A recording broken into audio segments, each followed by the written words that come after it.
Alhamdulillah, kembali di kesempatan malam hari ini, malam Jumat, kita lanjutkan kajian kitab Bulughul Maram karya Al-Imam Al-Hafidh Ibn Hajar Asy-Syafi'i rahimahullahu ta'ala.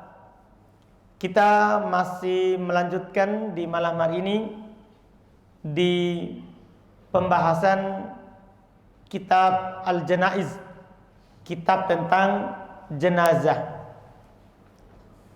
Dan tinggal di akhir-akhir ya, terkait dengan jenazah kita sudah melewati banyak uraian hukum yang penulis rahimahullahu ta'ala sebutkan untuk kita di kitab jenazah ini.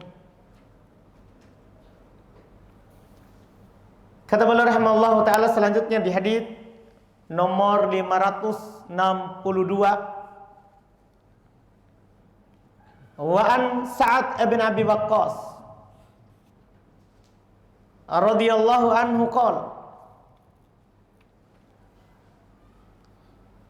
ilhadu li lahda wansibu alayya labina nasba kama suni'a bi Rasulillahi sallallahu alaihi wasallam. Walil Baihaqi an Jabirin nahwuhu wa zada wa rufi'a qabruhu anil ardi qadra shibrin wa sahahahu Ibnu Hibban.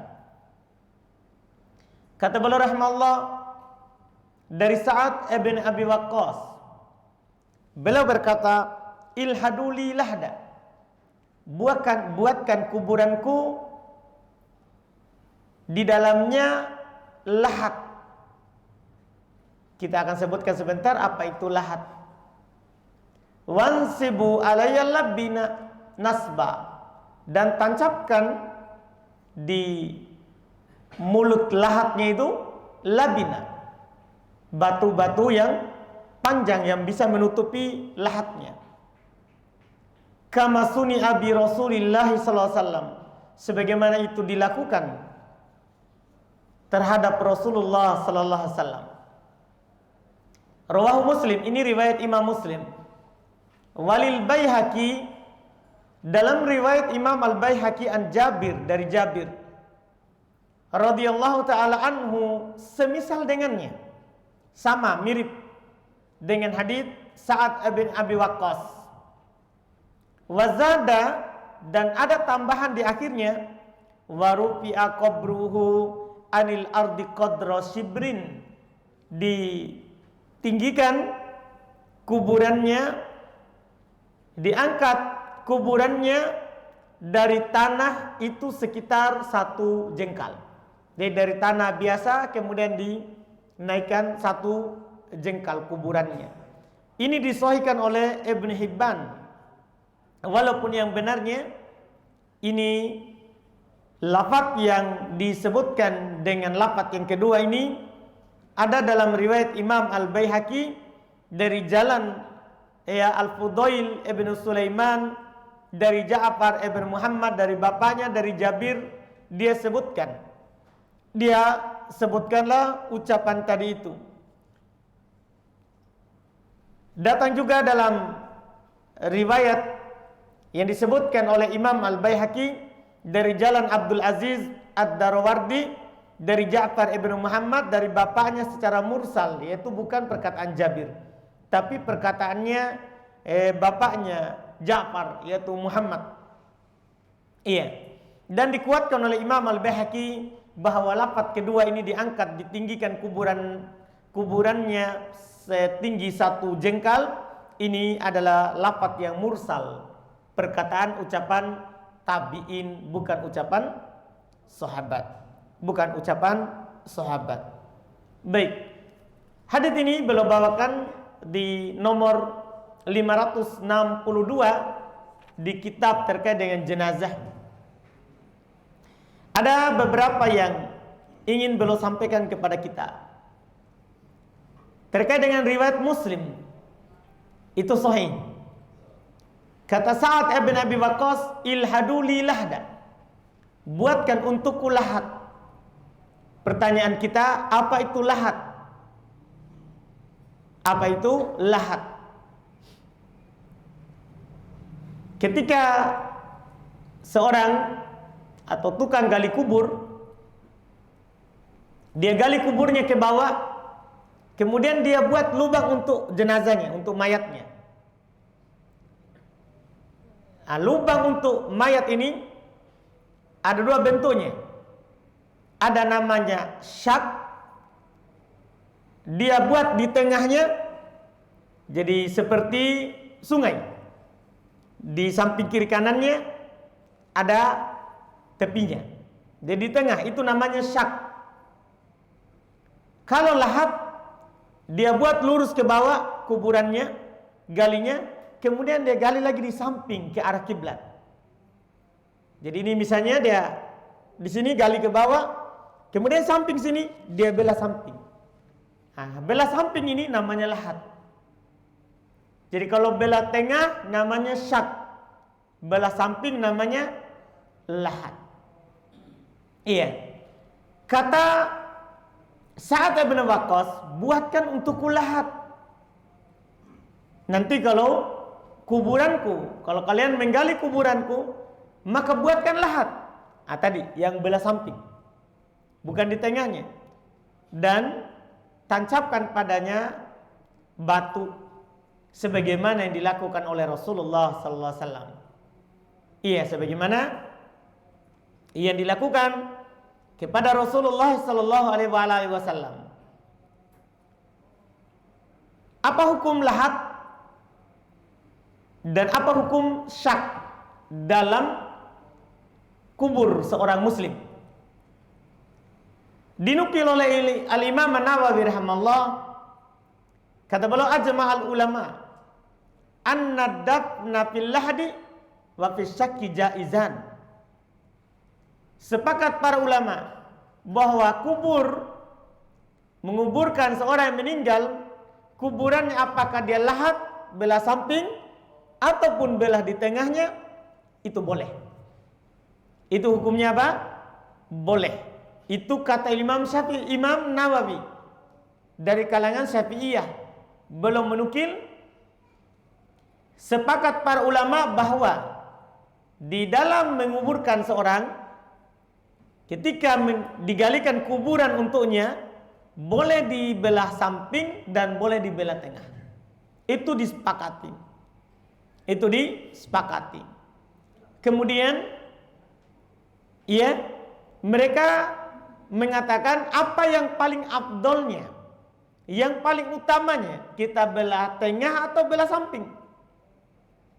Ini masalah yang paling utamanya. Maka dirinci tergantung jenis tanahnya. Karena kalau kita paksa yang utamanya adalah lahat, nanti tanahnya mudah longsor. Itu kan bahaya kalau belah samping. Karena dari atas tidak ada lubangnya, langsung belah samping. Iya. Maka Imam Nawawi rahimahullah ta'ala belum kembali merinci, lakin in kanatil ardu solbah la yanhar turabuha fallahdu afdal. Kalau tanahnya keras, tidak longsor tanahnya, maka lahat itu lebih utama. Ini adalah pendapat yang paling pertengahan, karena ada juga yang mengatakan bahwa belah tengah itu bid'ah. Belah tengah itu bid'ah. Tidak. Karena di masa Nabi SAW ada dua tukang gali kubur. Ada yang ahli dalam lahat, ada juga yang syak. Sebagaimana sebentar kita akan baca haditsnya. Makanya ini, apa yang dikatakan oleh Imam Nawawi dalam uraian orang Syafi'iyah, ini paling bagus. Jadi pada dasarnya boleh syak, boleh lahat. Kemudian kita berbicara mana yang utama. Kata beliau, in kanatil ardu solbah, kalau tanahnya keras, la yanhar turabuha, tanahnya tidak longsor. Itu maksudnya keras, tidak longsor. Fallahdu afdal, maka lahat itu lebih utama. Kita belah samping, tidak belah tengah, itu lebih utama dalam gali kubur. Wa in kanat rohwah tanhar fasyakku afdol. Kalau tanahnya rohwah lembek, tanhar kita gali ke samping begini, longsor ke bawah yang atas tadi itu, fasyakku afdol, maka syak afdol. Ini dinukil dari Imam Nawawi dalam kitab Bulughul Al-Majmu' Syarah Muhadzab jilid 5 halaman 287. Kita mungkin bisa pahami itu uraian paling pertengahan ini yang disebutkan. Iya. Kenapa kita katakan boleh dua? Seperti yang diucapkan oleh Imam Nawawi tadi itu. Apa alasannya? Boleh lahat, boleh syak. Kemudian kenapa kita lebih memilih kalau lahat lebih utama daripada apa? Syak kalau misalnya tanahnya tidak longsor. Para ulama berdalil dengan hadits Anas dalam riwayat Imam Ibnu Majah, dan dia adalah hadits yang sahih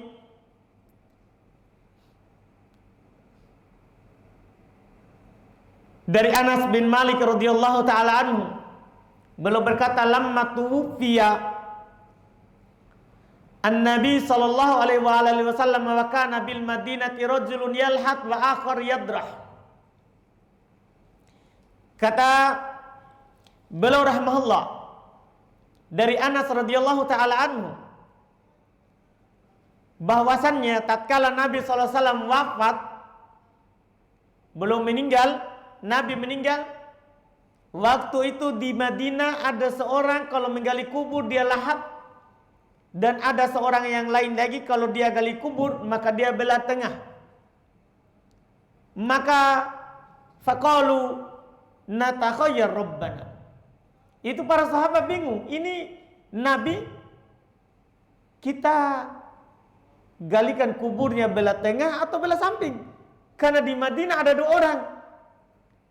Adanya dua orang ini menunjukkan boleh dua-duanya. Karena kalau seandainya hanya boleh satu, berarti apa yang dilakukan? Pasti Nabi ajarkan hanya belah samping saja, tidak belah tengah, tidak boleh. Tidak belah tengah, itu tidak boleh. Ini menunjukkan boleh dua-dua. Katanya di Madinah ada dua orang tukang gali kubur. Yang pertama dia bisa lahat, yang kedua dia bisa yadroh, belah tengah. Maka para sahabat ketika mau menggali kubur Nabi sallallahu alaihi wasallam, karena ada dua ini tukang gali kubur, mereka bilang natakhayyar rabbana, kita meminta pilihan kepada Rabb kita. Kita melakukan istikharah dan meminta petunjuk dari Allah. Maka apa yang dilakukan? Wa naba'at ilaihima fa ayyuhuma sabaq taraknahu fa ursila ilaihima fa sabaqa sahibul lahat falahadu lin nabi sallallahu alaihi wasallam. Masya Allah. Jadi mereka bingung ini. Kita panggil yang tukang lahat belah samping untuk Nabi atau yang syak belah tengah? Kan dua-duanya apa? Boleh. Mana kita pilihkan untuk Nabi? Maka mereka minta pilihan kepada Allah. Kata mereka, kita utus saja kepada dua-duanya. Panggil kedua-duanya. Kita utus orang untuk memanggil keduanya. Mana yang duluan datang? Mana yang duluan datang? Jadi kan diutus kepada dua-duanya. Diutus kepada dua-duanya. Dan beliau katakan, mana yang duluan datang, maka kita tinggalkan yang di belakang. Artinya ini yang duluan kita ambil. Maka ternyata yang datang duluan adalah yang lahat. Maka mereka menggalikan kuburan Nabi SAW dengan cara apa? Lahat. Dengan cara lahat. Ini pendalilan yang menunjukkan boleh dua. Kemudian kenapa kita pilih yang lebih utama adalah lahat? Karena mereka memilihkan untuk Nabi lahat. Terus juga Nabi SAW pernah bersabda dalam hadits yang hasan, datang dari Jarir, juga datang dari Ibnu Abbas radhiyallahu taala anhum, dikeluarkan oleh Imam Ahmad rahimahullahu taala dari 3 jalur, walaupun ada dibicarakan oleh para ulama jalur-jalurnya. 3-tiganya itu sebenarnya dhaif. 3 jalur dalam riwayat Imam Ahmad, hadis yang saya akan sebutkan sebentar. 3 jalurnya adalah dhaif. 3 jalurnya adalah dhaif. Tapi di antara para ulama ada yang menghasankannya di Majmu'i Turki. Naik ke derajat bagus dengan keseluruhan jalannya itu 3 jalur. Itu Nabi bersabda, "Allahadu lana wa syakku li ghairina." Lahat itu untuk kita, adapun syak itu untuk selain kita. Lahat untuk kita dan syak untuk selain kita. Maksudnya kita umat Islam itu lahat utama, kecuali tanahnya longsor. Adapun syak itu untuk selain kita, selain Islam, selain umat Islam. Ini yang lebih utama. Ini yang lebih apa? Utama. Ada yang berdalil dengan hadis ini. Ada yang berdalil dengan hadis ini yang kami sebutkan ini. Kalau dia sahih, berdalil dengannya bahwa tidak boleh kita syak kalau muslim. Kalau muslim tidak boleh bela tengah kuburannya. Karena Nabi bilang, lahat untuk kami, untuk kita umat Islam, syak itu untuk selain kita, selain umat Islam. Selain umat Islam. Tapi kita bilang tadi, iya, boleh dua-duanya. Karena di Madinah ada 2 tukang gali kubur. Ada 2 tukang gali kubur. Apalagi sebagian ulama mengatakan hadis tadi adalah hadis yang dhaif. Jadi kita cuma bisa pakai berdalil hadis Anas dengan hadis Anas riwayat Ibnu Majah yang mengatakan saat Nabi wafat mereka bingung mau lahat atau syak. Kemudian mereka utus itu dan dipilihkan untuk Nabi SAW lahat. Jadi kesimpulannya sebenarnya seperti yang dikatakan oleh Imam An-Nawawi. Ini disepakati oleh para ulama boleh 2. Boleh. Kita mau lahat boleh, mau syak boleh. Yang utamanya apa? Itu saja. Yang utamanya apa? Maka dilihat dari apa? Kondisi tanah. Kita lihat kondisi tanah di kuburan yang kita ingin kuburkan jenazah mayat ya saudara kita kaum muslimin. Kemudian di hadis juga ini hadis Sa'ad bin Abi Waqqas, beliau juga mengingatkan anaknya, wansibu alayyal labina nasba, tancapkan untukku batu-batu, yaitu di lahatnya itu. Di lahatnya. Apa hukumnya? Para ulama rahimahumullah menganjurkan hal tersebut karena itu dilakukan untuk kepada Nabi kita Muhammad SAW. Dan tidak harus batu. Ini kan di sini bilang tancapkan di lahatku itu atau di syak tadi batu di atasnya, jadi disusun batu. Iya. Kalau miring berarti susun miring. Kalau di atas syak berarti kan susun apa? Lurus, rata. Para ulama rahimahumullah menyebutkan bahwa dalam menutup lahat atau menutup syak itu tidak harus dengan batu. Boleh dengan batu, boleh dengan khosyab, kayu. Walaupun sebagian ulama seperti Imam Ahmad beliau mengatakan makruh pakai kayu. Lebih kuat itu pakai batu supaya tidak cepat hancur. Kan tujuannya apa? Supaya tanah itu tidak roboh, tidak menutupi apa? Mayat. Jadi kalau batu itu lebih kuat daripada apa? Kayu. Maka Imam Ahmad makruh, beliau bilang makruh. Tidak haram tapi makruh pakai kayu. Kalau batu itu tentunya lebih utama. Walaupun kebanyakan dari para ulama rahimahumullah membolehkan diletakkan di atasnya. Setelah diletakkan kayu atau batu, di atas lahatnya atau di atas syaknya, maka sunnah untuk menutup seluruh lubangnya dengan tanah yang sudah dibasahkan. Jadi tanah sudah disiapkan, basah, ditutup lubang-lubangnya supaya tidak masuk nanti tanah yang akan masukkan di kuburannya. Disebutkan oleh Imam An-Nawawi rahimahullahu taala juga, idza wada'ahu fil lahat ala sifatis sabiqah fas sunnah ayunsab al-labin alal munfatih minal lahat bihaitu yasuddu jami'al munfatih wa yasuddul furuj bi qita'il labin wa nahwihi. Masya Allah, kata beliau, apabila lahat telah diletakkan di atas sifat yang telah lewat, maksudnya yang ditancapkan di lahat, disusun, maka kata beliau, maka sunnah untuk ditancapkan dan diletakkan di yang terbuka dari lahat itu, dari lahat tadi, kemudian ditutup seluruh lubang-lubangnya, ditutup seluruh lubang-lubangnya, ya.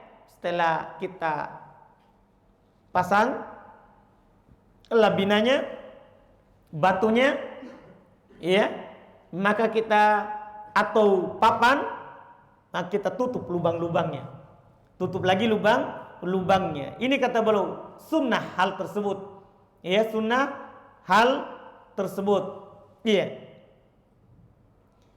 Wa qala jama'ah min ashabina, berkata sekelompok dari teman-teman kami, maksudnya orang Syafi'iyah, aubitin, ditutup dengan tanah juga boleh. Ditutup dengan tanah juga apa? Boleh. Artinya kalau misalnya ada tanah sudah keras, dalam hal ini disebut oleh para ulama adalah ajur. Ajur itu batu bata. Batu bata itu kan tanah yang sudah keras. Itu juga apa? Boleh dalam madhab apa? Orang-orang Syafi'iyah. Dalam madhab orang-orang Syafi'iyah. Jadi ini yang disebutkan. Bahkan boleh juga dengan rumput. Karena tujuannya supaya tidak langsung tanah yang nanti yang ditumpahkan dari atas itu tidak langsung apa? Menimpa mayat. Boleh bahkan dengan rumput.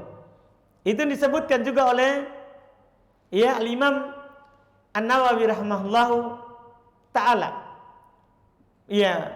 Al-Imam An-Nawawi rahimahullahu ta'ala beliau bilang, wa yuj'al fi syuquqihi qita'al labin awil idhir aw ma asbahahu. Dijadikan di atas tadi, di mulut daripada lahat ataupun syak, yaitu potongan-potongan batu, awil idhir atau rumput atau yang semisalnya, atau apa yang semisalnya. Ini terkait dengan penutupnya, penutup lahat. Kemudian masalah ketiga yang disinggung dalam hadis adalah yang ada dalam riwayat Imam Al-Baihaqi, yaitu mereka menambah tanah di atas permukaan tanah yang biasa 1 jengkal. Apa hukum hal tersebut? Ya, disebutkan oleh para ulama rahimahumullah bahwasannya boleh meninggikan kuburan tapi sebatas sejengkal atau sebatas tanahnya yang kita gali tadi itu sudah ditutup semuanya, sudah ditaruh semuanya, tapi tanahnya masih lebih, boleh sampai sebatas tanah yang digali tadi yang kita kembalikan. Kan pasti lebih itu, karena ada di bawah sudah ada lubangnya untuk lahat atau untuk syak, maka boleh ditinggikan selebih dari tanah itu, selebih dari tanah itu. Iya. Dan mereka katakan makruh lebih dari itu, makruh lebih dari sejengkal atau setelah kembalinya semua tanah. Makruh lebih dari itu maksudnya mengambil tanah lain kecuali dibutuhkan. Kita sudah kuburkan ternyata kurang tanahnya, masih di bawah sekali dari permukaan tanah. Ketika dikembalikan, kurang tanahnya, maka boleh mengambil tanah yang lain. Pada dasarnya tidak boleh ambil tanah yang lain, hanya tanah yang tadi itu yang digali, hanya tanah yang digali. Dan terkait dengan itu setelahnya, ya, disebutkan nanti di hadits berikutnya yang kita akan baca di hadits 564. Dengan ini nanti kita akan tutup pembahasan ini. Ya, hadits 564. Kata beliau, wali muslimin. Karena sekarang kan sudah kita kembalikan tanah. Apakah boleh kita semen, membetonnya atau membangunnya dengan yang lain selain daripada tanah dan batu untuk menahan tanahnya supaya tidak longsor? Kan boleh dipakaikan batu di sekelilingnya supaya tanahnya apa? Tidak kembali turun rata dengan bumi, rata dengan tanah yang lain. Nah, sekarang wali muslimin sambungannya dalam riwayat Imam Muslim, anhu, darinya juga, yaitu dari Sa'ad ibn Abi Waqqas, bisa juga dari Al-Baihaqi rahimahullah, dari Jabir radhiyallahu taala anhu. Naha Rasulullah sallallahu alaihi wasallam ayu jassas al-qabru wa ayu qa'ada alaihi wa ayu bana alaihi. Setelah kita tutup, kita tinggikan sekadar tanahnya kembali atau satu jengkal, kemudian beliau bawakan, ini dalam madhab Syafi'iyah ya, ini buku madhab Syafi'iyah. Dalam riwayat Imam Muslim kata beliau, Nabi SAW melarang ayyujas sosol qabru. Nabi melarang untuk mencat kubur. Catnya pakai kapur atau pakai cat sekarang ini, cat minyak, itu Nabi melarangnya. Dan disebutkan oleh para ulama rahimahumullah dengan hadits ini, potongan ini dulu, bahwa Nabi melarang hal tersebut, berarti hukumnya adalah apa? Haram. Hukum mencat kuburan, mengkapurinya adalah diharamkan. Kenapa? Karena Nabi melarangnya. Karena Nabi SAW melarangnya. Dan disebutkan oleh Al-Imam Asy-Syaukani rahimahullah bahwa mayoritas ulama berpendapat itu diharamkan, sebagaimana yang dinukil oleh beliau dalam kitab Nailul Autar. Dalam kitab beliau Nailul Autar. Demikian pula ini yang disebutkan oleh Imam Nawawi dalam madhab Syafi'iyah. Beliau sebutkan di dua kitab beliau, Al-Muhaddab, ya. Demikian pula beliau sebutkan dalam syarah hadits atau Sahih Imam Muslim. Dalam madhab Syafi'iyah itu terkenal bahwa haram mengkapuri atau mencat kuburan. Dalam madhab Syafi'iyah. Jadi kalau orang madhab Syafi'iyah seharusnya begitu. Dan madhab Syafi'iyah ini yang sesuai dengan hadits. Karena lafadznya dalam riwayat Muslim sahih. Naha Rasulullah SAW ayu jassas al-qabru. Nabi SAW melarang mencat kuburan, mengkapuri kuburan. Hukumnya diharamkan. Siapa yang melakukannya dia berdosa. Siapa yang melakukannya dia berdosa. Itu larangan pertama yang dilakukan dan yang dilarang oleh Nabi, yang biasa kaum muslimin langgar. Makanya kalau kita lihat kuburan di kuburan baki tidak ada catnya. Mungkin bagi orang yang pernah umroh, dia akan melihat kuburan baki itu tidak ada catnya sama sekali. Tanah saja di atasnya. Ada batu yang dikelilingi supaya tidak longsor. Tanah yang menggundul itu. Tanah yang menggundul. Kenapa tidak ada yang cat padahal mereka kaya, bahkan kuburan rajanya tidak juga dicat?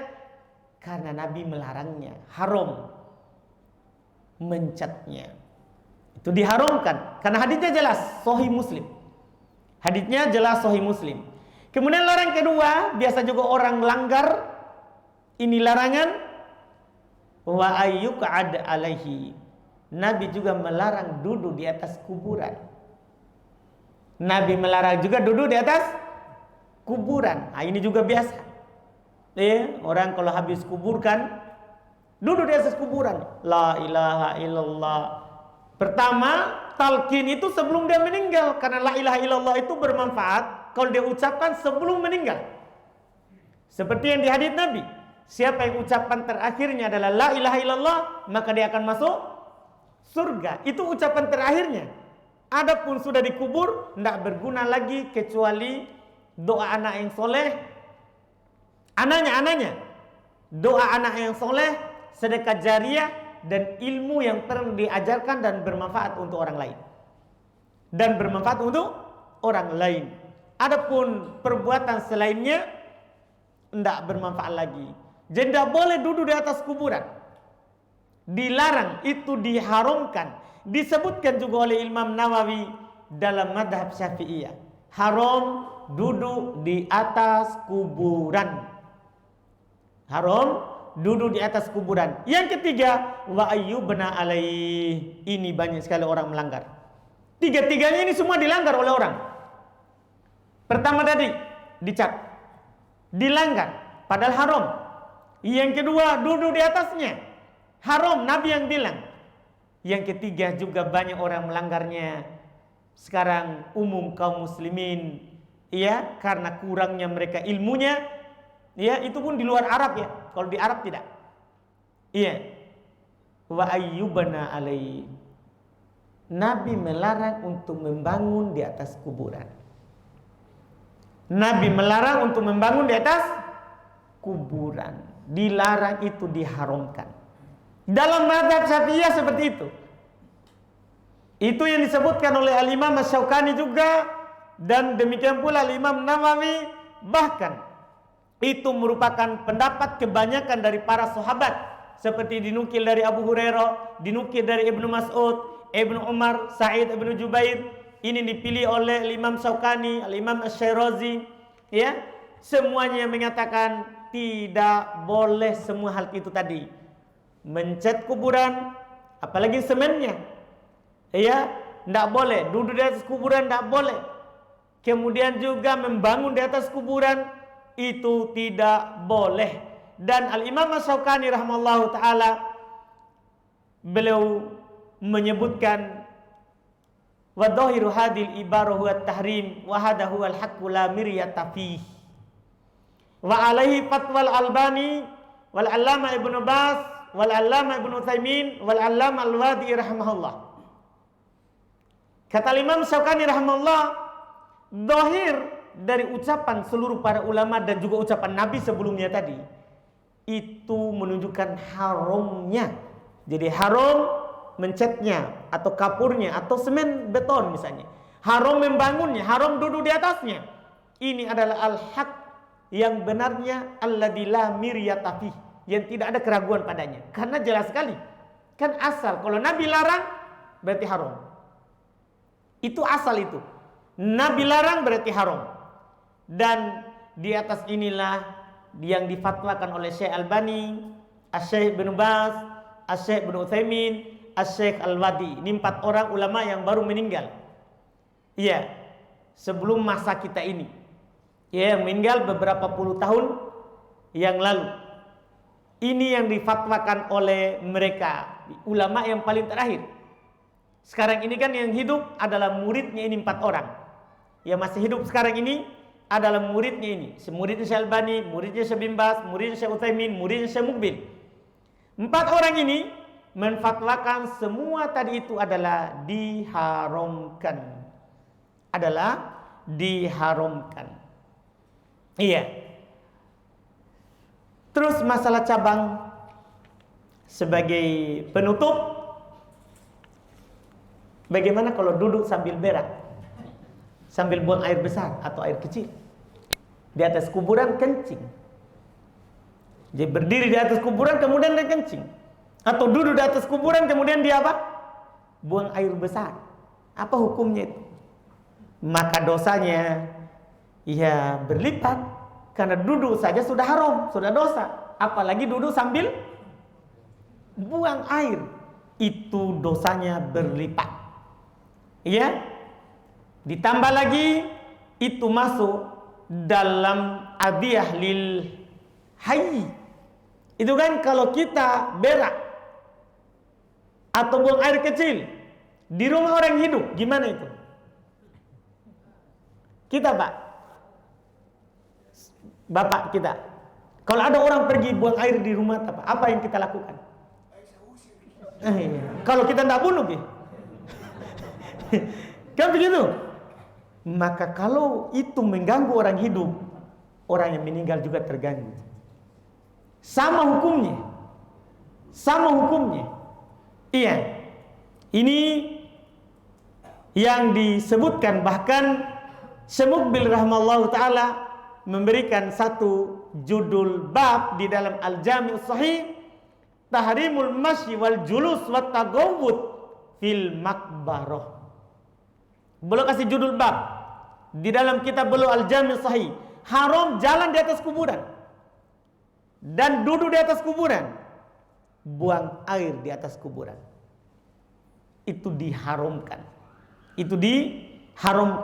Bahkan disebutkan juga oleh ulama sebelum beliau, seperti pengarang kitab Al-Insaf, kata beliau wala yajuz at-taqalli alaih.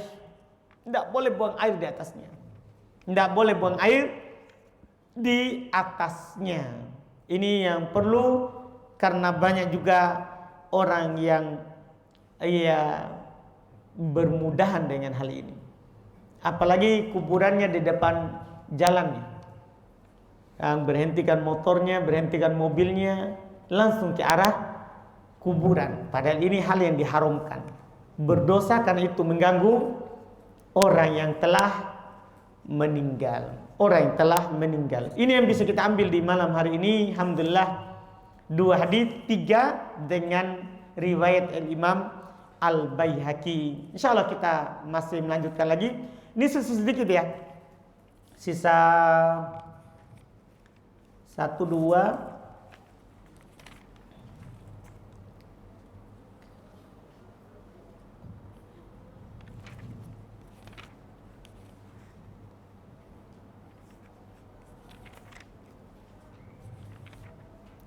Sisa 10-an hadis. Sisa 10 hadis. Setelah itu kita akan masuk di kitab tentang zakat. Sisa sedikit, sekitar kurang lebih 10 dengan riwayat-riwayat yang akan beliau sebutkan terkait dengan kitab jenazah. Setelah itu kita masuk di pembahasan zakat insyaallah taala. Ada pertanyaan? Silakan Pak. Waalaikumsalam warahmatullahi wabarakatuh. Sampaikan Pak Ustaz tentang jenazah yang sudah banyak kita sampaikan. Jadi saya ingin bertanyakan, di Kota Makassar ini perkuburan sudah padat. Kadang-kadang biasa keluarga itu dibilang kasih susun saja. Jadi kemungkinan sudah ada mayat dari keluarga-keluarga susun 3 atau susun 4 sampai hari ini. Tapi yang saya tahu sampai hari ini baru pada umumnya susun 2 karena padatnya perkuburan di Kota Makassar. Pertanyaan saya, Pak Ustaz, apakah itu boleh atau ada dalilnya atau dilarang? Terima kasih Pak Ustaz. Baik, Masya Allah. Hal itu Pak dibolehkan, karena boleh kubur satu kuburan itu lebih dari satu kalau dibutuhkan. Seperti Nabi SAW menguburkan para sahabat yang mati di perang Uhud, itu ada beberapa orang langsung sekaligus. Iya, boleh. Apalagi kalau mayatnya yang tadi itu sudah hancur jadi tanah, maka boleh langsung disusun. Kira-kira ada jangka waktu berapa tahun? Iya Pak, jangka waktunya itu perkiraan orang yang kembali ke ahli hibro Pak, orang yang tahu. Maksudnya berdasarkan tukang gali kubur, ini biasanya berapa lama kalau mereka gali kembali sudah hancur. Karena semua badan jenazah itu Pak, kalau itu dimakan tanah, kecuali potongan tulang belakang, tulang ekor. Itu tidak hancur. Itu tidak hancur. Jadi di tukang kubur itu mereka tahu berdasarkan pengalaman mereka. Jadi kembali ke mereka, Pak. Iya, karena mereka biasanya yang tahu ini. Karena berdasarkan apa? Dia gali, oh sudah hancur kalau sekian tahun. Kan ada tanggal biasanya mereka tulis, jadi mereka gali, dia lihat. Iya. Siapa tahu Pak Toh nanti terjadi. Bukan belum mau susun. Iya. Siapa tahu Pak, itu kan terjadi. Siapa tahu nanti Pak. Karena memang nyata Pak. Memang di kuburan di Makassar ini kan rata-rata penuh. Sudah penuh. Apalagi di kuburan Dadi sini udah berapa susun itu. Begitu. Jadi itu hal yang boleh. Hal yang boleh. Kita bisa lihat di kuburan Baki. Itu kalau tidak disusun dari zaman Nabi itu kuburan. Kan sudah penuh. Dari zaman Nabi itu kuburan. Tapi kan itu yang sudah lama gali lagi dimasukkan lagi. Seperti itu, Pak.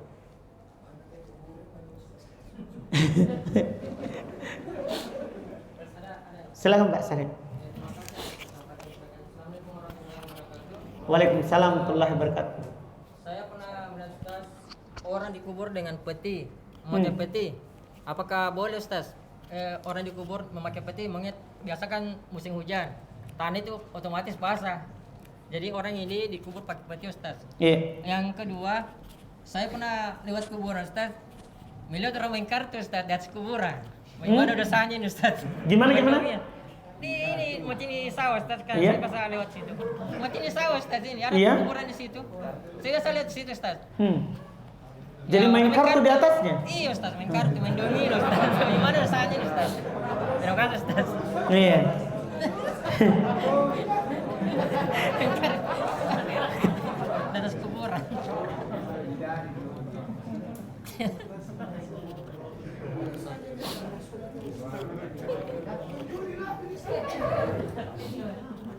Itu Masya Allah. Pak, ada tadi pertanyaan Bapak dulu Pak Charil. Pertama itu dibicarakan udah lama sekali itu Pak. Jadi kata Ibnu Qudamah, wa in tayaqqana annal mayyit qad baliya wa sara ramiman jaza nafsu qabrihi wa dufina ghairuhu fihi. Wa in syakka fi dzalika ruji'a ila ahli al-khibrah. Ini yang kami katakan tadi Pak. Itu yang diucapkan oleh Ibnu Qudamah. Beliau bilang, kalau kita sudah yakin bahwa mayat yang dulu pertama itu sudah jadi tanah, maka boleh digali kemudian dikubur lagi selainnya padanya. Tapi kalau ragu, jangan langsung kembali ke ahli khibrah, orang yang tahu keadaannya. Itu tadi Pak yang Bapak. Terkait dengan pertanyaannya Pak Syahril, apakah boleh mengubur mayat dengan apa? Peti. Iya, peti mati sekarang. Boleh tanpa makruh kalau dibutuhkan. Boleh tanpa makruh kalau dibutuhkan. Misalnya mayatnya pisah-pisah. Mungkin sudah hancur tangannya dan semisalnya. Boleh kalau dibutuhkan. Tapi kalau tidak dibutuhkan, tidak. Itu terkait dengan menguburkan dengan apa? Peti. Itu sebagian masalah cabang sebenarnya yang sengaja kami lewati karena tidak ada disebutkan di hadis. Tidak ada disebutkan di hadis, tapi ada dibahas dan dibahas di pembahasan para ulama kita. Kemudian masalah main domino di atas kuburan, dosanya berlipat Pak. Karena pertama dosa duduk di atas kuburan, itu sudah dosa itu. Ditambah lagi, iya, seorang mukmin itu kan Pak seharusnya kuburan itu kata Nabi SAW apa? Apa tujuannya kita pergi ke kuburan? Apa tujuannya kan begitu? Kata Nabi SAW, kuntu nahaitukum an ziyaratil kubur fazuruha fa innaha tudzakirukumul akhirah. Dulu saya melarang kalian dari ziarah kubur.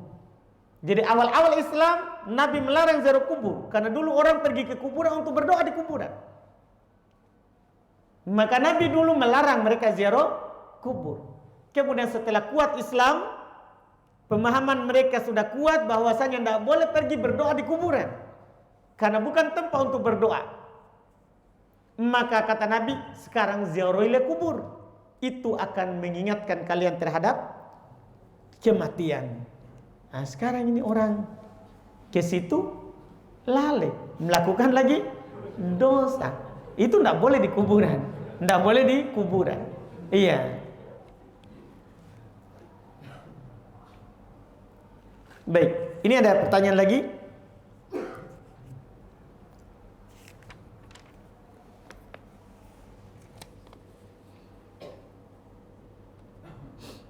Ini ada pertanyaan. Bagaimana Ustadz kalau kami dulu tidak paham, kami dulu duduk di atas kuburan, dan apakah ini seorang mayat terhinakan atau kita menghina mayat itu? Iya, kita yang menghinanya. Kita yang tidak menghargai tempatnya mayat. Makanya kita berdosa karena masuk dalam pelanggaran. Cuman di sini dia bilang karena tidak paham. Tidak dosa kalau belum tahu ilmunya. Tapi kalau sudah tahu ilmunya itu haram, kemudian sengaja kita pergi duduk, baru berdosa. Tapi kalau belum tahu ilmunya, tidak dosa. Tidak berdosa. Iya, jadi dosa itu kalau sudah sampai ilmu, sudah tahu hukumnya. Sudah tahu hukumnya. Cukup kita bertobat saja atas kekurangan yang telah berlalu.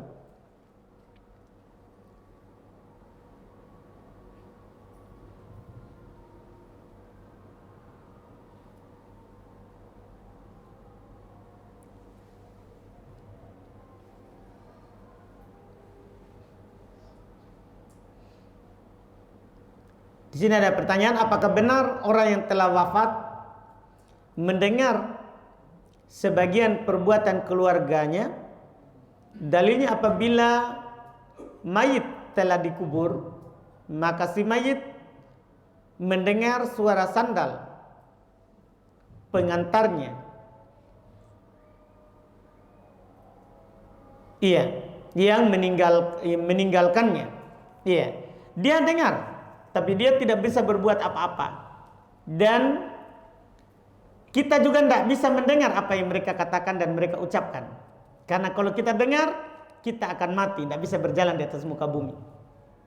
Tidak bisa berjalan di atas muka bumi. Jadi dia dengar seperti hadits yang disebutkan, bahwa apabila kembali seorang dari mengantarkan jenazah, telah dikubur jenazahnya, maka dia mendengar suara sandal yang kembali meninggalkannya.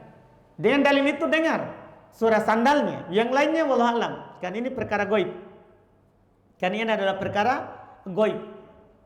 Jelas dia sudah beda alam dengan kita. Dia mendengar tapi juga tidak bisa dia kasih tahu, karena juga kita tidak akan bisa mendengar apa yang dia katakan. Apa yang dia katakan, dia berteriak, kita tidak dengar teriakannya. Kata Nabi SAW, lau sami'u la so'iku. Kalau seandainya mereka mendengarnya, mereka akan pingsan. Kita tidak bisa jalan di atas muka bumi ini dengar teriakannya para penghuni kubur. Tidak bisa orang main domi di atasnya pasyari. Iya. Tapi hikmah Allah, mereka tidak mendengarnya. Iya, sehingga mereka lalai. Padahal sudah diingatkan. Sudah diingatkan. Jadi kalau dengan dalil ini tadi, dia dengar. Dia dengar. Karena hadisnya memang sahih dari Nabi SAW. Apabila telah kita menguburkan dan kembali orang menguburkannya, maka orang yang ada di kuburan la yasma'u qar'uni alihim. Itu dalam hadits Anas riwayat Bukhari Muslim. Dia mendengar suara langkah sandal-sandal mereka. Sandal-sandal mereka. Ini hadits riwayat Imam Al-Bukhari dan Imam Muslim. Iya. Alhamdulillah, masih ada di sini? Satu lagi.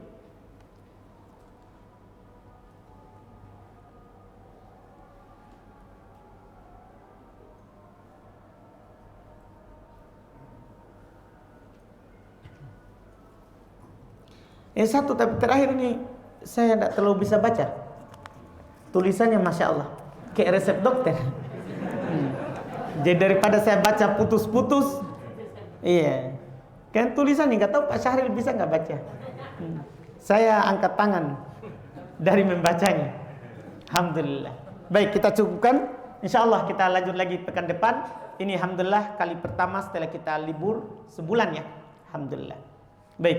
Subhanakallahumma hamdik, asyhadu an la ilaha illa anta, astaghfiruka wa atubu ilaik. Assalamualaikum warahmatullahi wabarakatuh.